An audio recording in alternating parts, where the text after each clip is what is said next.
Mapapansin mo to sa totoong buhay. May mga lalaking halos sambahin ng babae, pero nauuwi lang sa pagiging kaibigan. Samantalang yung lalaking parang walang pakialam, siya pa ang iniisip ng babae bago matulog. Hindi ito tungkol sa pagiging suplado.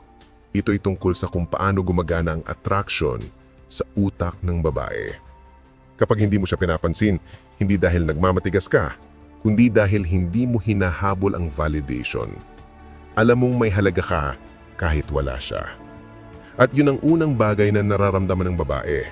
Yung energy mo na hindi umaasa, hindi humihingi ng pansin. Doon nagsisimula ang curiosity. At mula sa curiosity, unti-unting nagiging paghanga. Una, ang misteryo ay nakakaakit. Kapag hindi mo siya pinapansin, nagiging misteryo ka. At tandaan, kung may isang bagay na gustong tuklasin ng babae, yun ay ang lalaking hindi madaling basahin. Sanay siya sa mga lalaking mabilis magbigay ng emosyon, agad nagpapakita ng interes.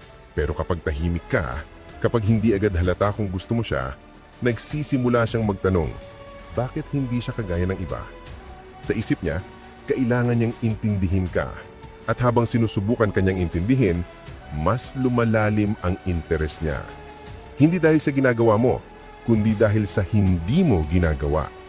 Ang kawalan ng aksyon mo ay nagiging espasyo kung saan siya mismo ang kumikilos. Sa ganitong paraan, hindi mo siya hinahabol, hinahayaan mong siya mismo ang lumapit.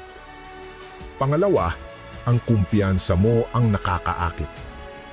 Ang hindi pagpansin ay hindi senyales ng pagiging malamig. Madalas, ito'y senyales ng kumpiyansa.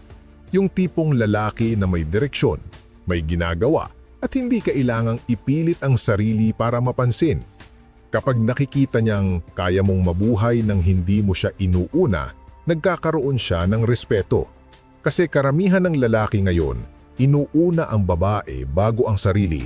Pero yung lalaking alam kung kailan manahimik, kung kailan umatras at kung kailan hindi maghabol, yon ang lalaking naiiba. Ang ganitong klaseng kumpiyansa ay hindi basta ego. Ito ay kontrol. At sa mundo ng attraction, ang kontrol ay kapangyarihan. Kaya habang akala mo walang nangyayari, ang totoo, unti-unti siyang nahuhulog sa lalaking alam ang halaga niya, kahit walang kailangang patunayan. Pangatlo, ang pagpigil mo ang nagiging hamon. May kakaibang epekto ang lalaking marunong magpigil. Kapag hindi mo agad siya pinapansin, hindi dahil wala kang pakialam, kundi dahil pinipili mong huwag magmadali at doon nagiging hamon ka sa kanya. Ang babae, instinctively, gusto niyang mapatunayan na kaya ka rin niyang kunin. Kapag hindi mo binibigay agad ang atensyon, nagiging laro ito sa isip niya. Hindi laro ng manipulasyon, kundi ng curiosity at challenge. Kaya habang pinipigilan mong lumapit, siya naman ang kusang gumagalaw palapit.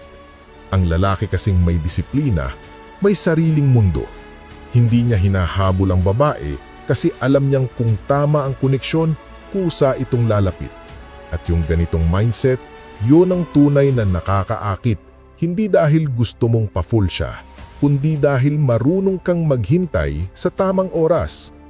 Pang-apat, ang paglayo mo ay nagbibigay ng espasyo para sa pag-iisip. Kapag hindi mo siya pinapansin, nagkakaroon siya ng tahimik na espasyo para tanungin ang sarili niya. Bakit ko siya iniisip? Bakit parang gusto kong siya naman ang mapansin ko? Doon nagsisimula ang internal conflict sa kanya. At ang conflict na yan, nagiging emosyon. Dahil ang utak ng tao, kapag may hindi makuha, lalo itong gustong makuha.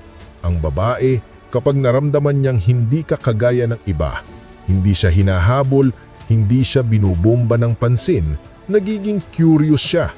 At sa bawat sandaling iniisip ka niya, unti-unti kang nagiging emosyonal na parte ng mundo niya. Hindi dahil pinilit mo, kundi dahil hinayaan mong siya mismo ang makaramdam. Minsan, ang pinakamalakas na presensya ay yung presensyang hindi mo ipinipilit. Panglima, ang pagpapakita mo ng prioridad ay nakakaakit. Ang lalaking may malinaw na direksyon, hindi basta-basta nadadala ng emosyon. Kapag nakikita niyang inuuna mo ang sarili mong growth, trabaho, disiplina, tahimik na pag-unlad, mas lalo siyang naaakit. Bakit? Dahil bihira na yung lalaking marunong mag-focus. Ang karamihan kasi, nawawala sa landas kapag may babae. Pero yung nananatiling kalmado, grounded, at may sariling dahilan sa bawat kilos, yun ang nagiging magnetic. Hindi mo kailangan magpanggap na busy. Kailangan mo lang maging totoo. Kapag nakikita niyang hindi mo siya sentro ng mundo mo, gusto niyang maging parte ng mundo mo. Hindi dahil kailangan mo siya, kundi dahil pinili mo siya. At yung pagkakaibang yun, ramdam niya. Pang-anim, ang emosyonal na paghinto mo ay nagpapalakas sa koneksyon. Ang babae ay likas na emosyonal. Sanay siya ang nagbibigay ng lambing, ng drama, ng alon ng damdamin. Pero kapag nakaharap siya ang lalaking kalmado, hindi agad natatangay, hindi agad umaayon sa emosyon niya, nagkakaroon ng balanse. Kapag hindi mo siya pinapansin sa gitna ng init ng emosyon, hindi ibig sabihin malamig ka. Ibig sabihin, kontrolado mo ang sarili mo. At sa isang mundo ng labis na emosyon, ang kalmadong lalaki ay parang hininga ng hangin. Nakaka-relax, pero nakaka-magnet din. Kasi kapag hindi mo siya simasabayan sa emosyon, napipilitan siyang bumaba sa level mo. At sa level na yon, doon nagkakaroon ng tunay na koneksyon. Yung tahimik, totoo, at hindi kailangan ng drama. Pang-7, ang hindi mong pagpansin ay nagiging salamin ng halaga mo. Kapag hindi mo siya agad pinapansin, ipinapakita mong hindi mo ibinibigay ang sarili mo sa kahit sino. Na pinipili mo kung sino ang may lugar sa oras mo. At yan ang nagbibigay sa iyo ng bigat bilang lalaki. Kasi ang atensyon ng lalaki ay parang ginto. Kapag basta mo lang binigay, mawawala ang halaga. Pero kapag marunong kang magpigil, nagkakaroon ka ng presensya. Ang babae ay marunong makaramdam kung ang lalaki ay may prinsipyo o desperado.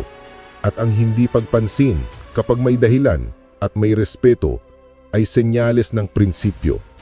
Hindi ito tahimik na laro. Ito ay tahimik na respeto sa sarili. Pang-8, ang katahimikan mo ay mas malakas kaysa sa mga salita. Minsan, ang hindi mo sinasabi ang mas naririnig. Ang babae marunong magbasa ng kilos, ng mata, ng presensya. Kapag hindi mo siya pinapansin, pero hindi mo rin siya tinatrato ng malamig, nararamdaman niyang may lalim sa'yo. Yung tipong hindi ka basta nagre-react, pero may bigat yung katahimikan mo. Doon siya naaakit. Kasi ang lalaki na marunong manahimik, kadalasan siya yung marunong mag-isip. At yung lalim na yon, bihira. Kaya habang yung iba nagmamadaling magpa-impress, ikaw, tahimik lang. Pero yung tahimik mo, may laman. At yon mismo ang dahilan kung bakit siya nahuhulog. Pang-9, ang pagpigil mo ay nagtuturo ng paggalang. Kapag hindi mo siya pinapansin, hindi dahil gusto mong kontrolin siya, kundi dahil ayaw mong madaliin ang emosyon. Sa panahong mabilis magdesisyon ng tao base sa nararamdaman, yung marunong huminto ay nagiging kakaiba. Kapag pinipili mong huwag agad kumilos, ipinapakita mong marunong kang maghintay, marunong kang gumalang. At yung respeto na yon, ramdam ng babae. Kasi ang babae, kahit gaano siya katapang o kasanay sa pansin, gusto pa rin niyang maramdaman na yung lalaki sa harap niya ay may disiplina.